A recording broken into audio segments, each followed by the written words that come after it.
Uma dor de cabeça avassaladora me fez abrir os olhos em um quarto luxuoso totalmente desconhecido. Ao tentar me levantar, percebi que meus braços estavam assustadoramente pesados e cobertos de gordura excessiva. Corri desesperadamente até o grande espelho dourado no canto do aposento para encarar a minha nova realidade. O reflexo mostrava um jovem mestre imensamente gordo, com feições arrogantes e um olhar completamente patético. Naquele instante, as memórias do mundo original se chocaram com a identidade daquele corpo decadente. Eu havia transmigrado diretamente para a história da web novel de fantasia que eu mesmo havia escrito. Pior do que isso, eu agora habitava o corpo de Yoren Hawks, um antagonista menor destinado a uma morte cruel. De acordo com o enredo original, este nobre mimado seria assassinado em breve devido à sua própria incompetência. Um lacaio de olhar tenso entrou silenciosamente no quarto carregando uma bandeja de prata com o de jejum. O criado depositou a tigela de sopa perfumada sobre a mesa de cabeceira com as mãos visivelmente trêmulas. Movido pelos instintos gulosos daquele corpo imenso, peguei a colher e ingeri o líquido quente sem hesitar. Imediatamente, uma queimação infernal rasgou minha garganta e começou a corroer minhas entranhas. Percebi tarde demais que aquela refeição continha um veneno letal enviado por meus inimigos políticos. No auge do sofrimento, uma tela holográfica azul fluorescente acendeu repentinamente diante da minha visão. O sistema anunciou o despertar da lendária arte dos 4 céus pertencente à seita Tang. Em vez de me matar, a toxina ativou a técnica secreta de purificação interna de energia. O processo doloroso durou horas, até que todo o veneno fosse completamente subjugado pelo meu novo poder. Olhei para minhas mãos e senti a energia interna fluindo como um rio sob a pele gorda. Eu precisava usar o conhecimento do autor para mudar radicalmente o destino patético deste corpo. No dia seguinte, iniciei uma rotina insana de treinamento físico nos limites das terras do Marquesado. Meus pulmões imploravam por ar enquanto eu corria sob o sol escaldante carregando pedras pesadas. Cada flexão de braço parecia uma tortura medieval contra as articulações daquele corpo imenso. Os guardas da propriedade me observavam de longe com olhares repletos de deboche e descrença. Ignorei completamente os insultos sussurrados e foquei na barra de progresso do sistema Tank. Para acelerar a evolução, comecei a ingerir pequenas doses controladas de venenos comuns das florestas. Ervas venenosas colhidas secretamente faziam minhas veias arderem como fogo durante a noite. No entanto, a cada dose superada, a arte dos 4 céus refinava minhas células e derretia a gordura.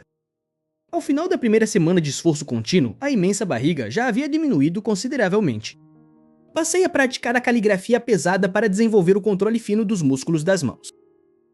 A precisão das armas ocultas da seita Tang exigia uma coordenação motora beirando a perfeição. Na segunda semana, adentrei a floresta densa para testar meus reflexos contra feras selvagens. Um lobo feroz de olhos vermelhos saltou das sombras em minha direção com as presas expostas. Movimentando-me com uma agilidade surpreendente, esquivei-me do ataque fatal por poucos centímetros.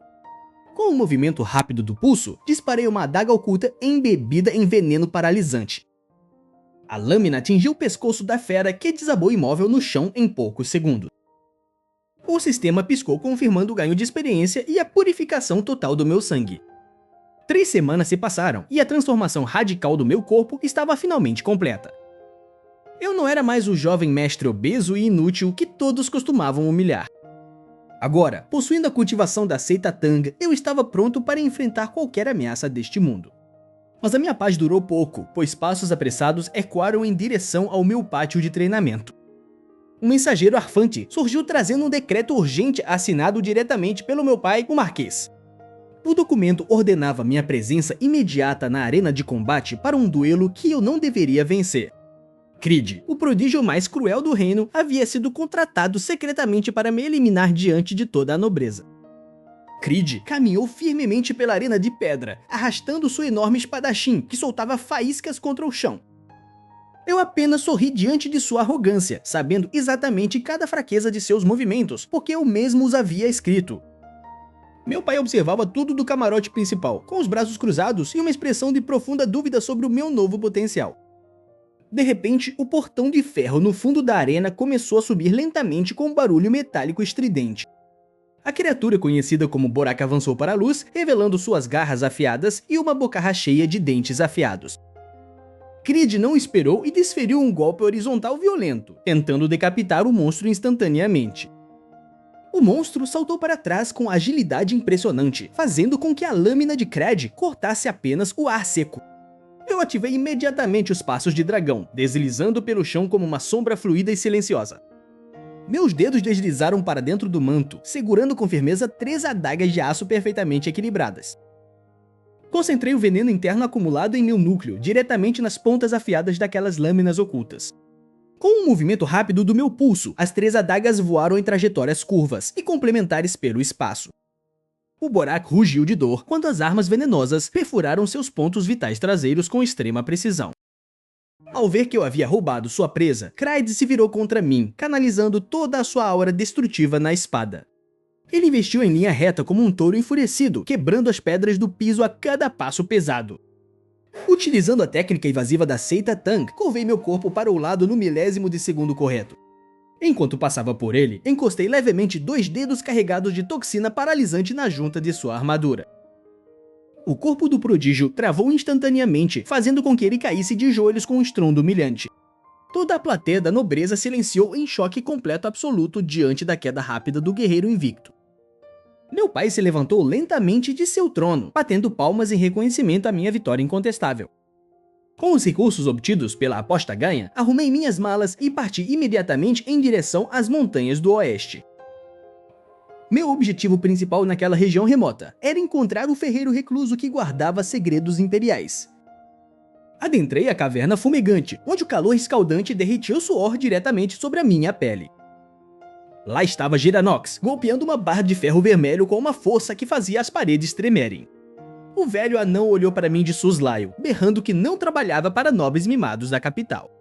Sem dizer nada, joguei sobre a mesa dele um diagrama secreto de engenharia mecânica da seita Tang. Os olhos do mestre ferreiro se arregalaram ao analisar os detalhes minuciosos daquele mecanismo de molas ocultas. Ele aceitou se aliar a mim imediatamente, fascinado pela chance de criar armas nunca antes vistas naquele mundo. Ele me guiou então até os fundos do santuário, onde uma espada misteriosa estava fincada em um pedestal. Era a espada senciente Agnes, adormecida há séculos à espera de um mestre digno de seu poder. Dei um passo à frente e segurei o cabo de cristal, sentindo uma forte rejeição mágica queimar minhas veias. Injetei minha energia interna venenosa purificada para domar o espírito rebelde que residia na lâmina sagrada. A silhueta espiritual de uma mulher surgiu no ar, sorrindo ao reconhecer a força implacável da minha alma. Com um puxão firme, a espada Agnes foi libertada do altar, cantando uma nota metálica de pura harmonia divina. Mas nossa comemoração foi interrompida pelo som distante de tambores de guerra ecoando pelos vales do oeste. Uma imensa horda de orques selvagens avançava destruindo tudo, marchando em uma linha escura contínua. Na liderança daquela temível legião estava Caroda, o Lorde Orc gigante cuja clava quebrava rochas sólidas. Subi até o topo das muralhas da fortaleza local, observando o pânico desesperado dos soldados humanos comuns. Ordenei que todos os arqueiros recuassem e deixassem a defesa principal sob a minha total responsabilidade. Giranox ativou as novas armadilhas de molas ocultas que havíamos enterrado estrategicamente ao longo de todo o gramado diante do forte. Quando a primeira onda de monstros pisou no campo, dezenas de estacas de aço envenenadas dispararam do chão como lanças. Aproveitando a confusão, saltei diretamente do topo da muralha bem no meio do batalhão inimigo desnorteado. A lâmina de Agnes cortava a armadura pesada dos orques como se fossem folhas finas de papel molhado. Caroda percebeu o massacre de suas linhas de frente e correu em minha direção, fazendo a terra tremer sob seu peso absurdo. Esquivei-me do impacto brutal de seu machado usando novamente os movimentos fluidos dos passos de dragão. No ar, disparei uma tempestade de 20 agulhas de aço revestidas com o terrível veneno de sangue da seita Tang. As agulhas perfuraram a pele espessa do Lorde Orc, fazendo com que suas veias ficassem escuras instantaneamente. Com o último golpe preciso da esgrima de Agnes, decapitei o monstro gigante diante de toda a sua horda aterrorizada. Os orcs sobreviventes fugiram em pânico total, consolidando minha fama como o temido demônio venenoso da fronteira oeste. No entanto, enquanto os guardas celebravam a nossa vitória, uma névoa carmesim não natural começou a descer do céu. Um portal dimensional escuro abriu-se silenciosamente no meio da névoa vermelha, revelando uma silhueta de asas negras e olhos sedentos de sangue. A silhueta alada avançou com uma velocidade devastadora em direção ao jovem mestre. Yuren firmou os pés no chão e ergueu a espada senciente Agnes, que começou a vibrar intensamente. Da névoa surgiram Inveja e Luxúria, duas das entidades apocalípticas mais perigosas criadas em seu próprio livro. Sabendo que um confronto direto prolongado seria fatal naquele momento, o jovem mestre planejou uma retirada estratégica imediata. Inveja disparou uma rajada de agulhas negras corrompidas, que rasgaram o ar com um som agudo. Combinando a arte dos quatro céus com os passos de dragão, Yuren esquivou-se deixando apenas um rastro de poeira. Ele arremessou 3 adagas banhadas em veneno purpurinado diretamente nos olhos da criatura alada para cegá-la. O monstro rugiu de dor quando a toxina da seita Tank começou a derreter sua carne escura instantaneamente. Aproveitando a brecha perfeita, Yuren ativou um pergaminho de teletransporte antigo e desapareceu da capital imperial. O protagonista ressurgiu exausto, mas seguro, nos limites costeiros do marquesado de sua própria família. A tranquilidade durou pouco, pois os relatórios locais indicavam que hordas de monstros marinhos avançavam pelo oceano. Sem hesitar, Yuren assumiu o controle absoluto das forças navais e ordenou a preparação imediata da frota. Grandes navios de guerra de madeira maciça desataram suas âncoras e navegaram em direção às águas profundas e perigosas. De repente, o mar começou a ferver e centenas de criaturas anfíbias chamadas chacais emergiram das profundezas. Os marinheiros gritaram de pavor quando as garras afiadas dos monstros começaram a escalar os cascos de madeira. Yuren caminhou até a proa com total serenidade, liberando sua aura interna de veneno concentrado sobre a água. Os chacais que tocaram a água contaminada começaram a se contorcer e afundar instantaneamente devido à potência do veneno. Uma gigantesca sombra subaquática ergueu-se, dividindo as ondas ao meio com sua imponência assustadora. Era o lendário Rei Chacal, uma fera descomunal capaz de destruir frotas inteiras com um único golpe de cauda. Yuren respirou fundo e ativou a técnica mais avançada de controle de energia interna que havia desenvolvido. Nesse instante crítico, uma nova mensagem flutuante do sistema brilhou diante de seus olhos atentos. O sistema anunciou o desbloqueio de privilégios divinos exclusivos devido às suas constantes alterações na linha temporal. Uma enxurrada de visões do futuro invadiu sua mente, revelando os próximos movimentos exatos do Rei Chacal. Sabendo exatamente onde a criatura atacaria, ele saltou do mastro principal direto em direção ao perigo. O Rei Chacal desferiu uma cabeçada brutal, mas atingiu apenas o vazio deixado pela previsão perfeita de Yuren. Pousando suavemente sobre as costas escamosas da fera, o jovem mestre cravou sua adaga venenosa com força total. Uma torrente de veneno concentrado da seita Tank espalhou-se instantaneamente pelas veias do monstro colossal. Com um rugido final agonizante, o Rei Chacal desabou sem vida nas profundezas do oceano, agora pacificado. As nuvens negras se dissiparam rapidamente, cobrindo a frota vitoriosa com raios de sol quentes e dourados. Os soldados celebraram e gritaram o nome de Yuren, consolidando sua reputação como um comandante imbatível. Ao retornar vitorioso para o castelo do marquesado, Yuren sabia que o teste final pelo trono de herdeiro se aproximava. Para herdar oficialmente o clã Rox, ele precisava demonstrar maestria absoluta na esgrima clássica tradicional da família.